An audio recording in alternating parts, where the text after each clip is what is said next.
pretty much called me into his office, said they have faith in me to run me out there in the first game, and I was fired up.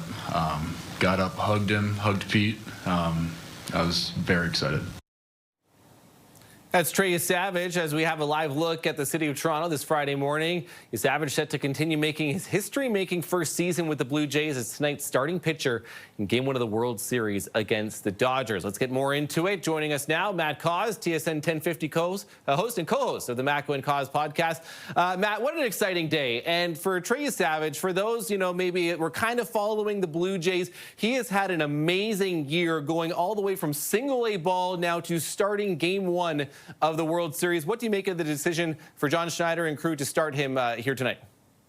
Yeah, it is remarkable, and he will also be the second youngest pitcher ever to start a Game 1 of a World Series. And remember, baseball's been going on since before the First World War. So when you make history in baseball or get close to it, it's an incredible achievement. And I think what this comes down to is what we saw from him, especially against the Yankees, where he mowed through a very good lineup with 11 strikeouts, pitched well enough against Seattle. So it makes sense. I was a little curious, why not Kevin Gausman? I guess because he pitched an inning in Game 7. They changed the order a little bit. But this is a remarkable achievement for, as you said, a guy who started out in single-A and bounced around every different level of baseball before making it up in September, when we didn't even know if he was going to be on the postseason roster. Now he's starting Game 1 of the World Series. He says he literally met, he thinks, everyone in the organization because, yeah, when you go through them just like that, it's been wild.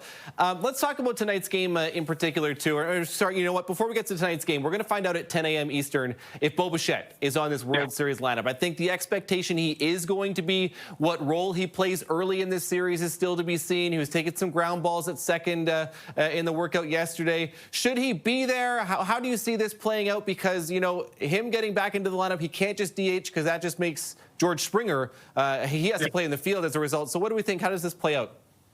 Yeah, it's a very curious one because on one end, you want this guy's bat in the lineup. He led the team in hits. He led the team in RBI. But the Blue Jays have scored plenty of runs against good pitching, against the Yankees, against Seattle, the final games to clinch the American League. So it's sort of a debate, and also second base makes the most sense because you're not going to put him at shortstop because Andrea Jimenez and what he does defensively, and he had 2 big home runs against Seattle, and you don't want to mess with George Springer. And George Springer has been incredible. But the other side to this is Bo Bichette has never played second base in the majors. He's played less than 10 games at second base in Double and Triple A. So it is a gamble. It's a gamble worth taking because of what he can bring offensively, but it's not as easy a decision when if you just first think about it. It really, and they're the Dodgers themselves too, right? This is, they're the defending World Series champions. It's a lineup up and down with Shohei Ohtani, Freddie Freeman, and otherwise. The Jays, it really does feel they have to get one of these 2 first games at home in order to make this series, does it not? Oh, absolutely. This is not Seattle. The Dodgers are the best team in baseball. Ignore their regular season record. Here's how good the Dodgers are. And in terms of, they have a bigger talent and wage gap than almost any other team in baseball. They had 39 different pitchers appear in a game in the regular season. Normally, when you have that level of injuries, you don't have a good season. The Dodgers still won their division because of the level of talent there. So, yeah, the Jays do have to win one of these 2 games. Toronto is the underdog. It doesn't mean they can't win. They absolutely can win the World Series, but we have to acknowledge the fact that what the Dodgers did to Milwaukee, they swept the team that had the best record in baseball, had the best run differential, which is a long way of me saying, yeah, I agree with you. Toronto's got to win one of these first 2 games. It is going to be electric tonight. Matt Cauz, 1050 co-host on TSN Radio, and also the co-host of the Matt Cauz podcast. Thanks for this, Matt. Enjoy Game 1.